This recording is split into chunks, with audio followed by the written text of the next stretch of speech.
1.5 కోట్లని YCP అంది. ఇప్పుడు 2.5 లక్షల కోట్ల 2 లక్షల కోట్లు అనేసి వీళ్ళు అంటున్నారు బిల్లులు 2 లక్షల కోట్లు పెండింగ్ అని. అంటే ఆ లెక్కను చూస్తే ఓ 50,000 కోట్లు 60,000 కోట్లు వీళ్ళు పెండింగ్ పెట్టినట్టు. ఇకపోతే విద్యుత్ సంస్థలు నాన్ గ్యారంటీ రుణాలను 1,12,000 కోట్లు చూపించారు. ఇది టోటల్గా ఇవాళ ఉన్నది. ఇందులో ఆంధ్రజ్యోతినే రాసినటువంటి ఇంకొక కథనం, అది డిస్కమ్ల మీద ప్రక్షాళన ఎప్పుడు అన్నటువంటి కోణంలో రాసేటటువంటి క్రమంలో రాసుకొచ్చినటువంటి ఇంకో నిజం ఏంటంటే, గతంలో 2018-19 నాటికి 62,826 కోట్లు ఉందట ఆల్రెడీ. జగన్ ప్రభుత్వం దిగిపోయే నాటికి 1,12,422 కోట్లకు చేరినాయి. అంటే జగన్ సర్కార్ 5 ఏళ్లలో తీసుకున్న అప్పు 49,596 కోట్లు.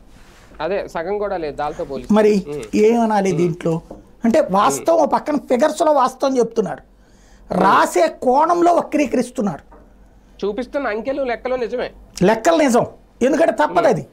అదే అంకెలు నిజమే. అది ఇక్కడ విషయం ఏంటయ్యా అంటే 14 లక్షల కోట్లు 14.5 లక్షల కోట్లు హెడ్డింగ్ పెట్టినటువంటిది గుర్తుంది కదా. ఆ 14.5 లక్షల కోట్ల అప్పులు ఉన్నప్పుడే సూపర్ 6 చెప్పాం, సంక్షేమం చేస్తామని చెప్పారు.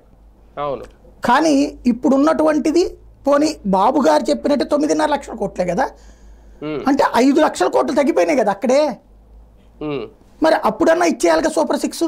14.5 ఉన్నప్పుడే ఇస్తానన్నప్పుడు ఇప్పుడేంటి సంపద సృష్టి ద్వారా ఇస్తాం, సంపద సృష్టి ద్వారా ఏం లేదు. సంక్షేమ పథకాలు జనం అడగకుండా కొన్ని రోజులు డ్రాగ్ అవ్వడానికి అదుగా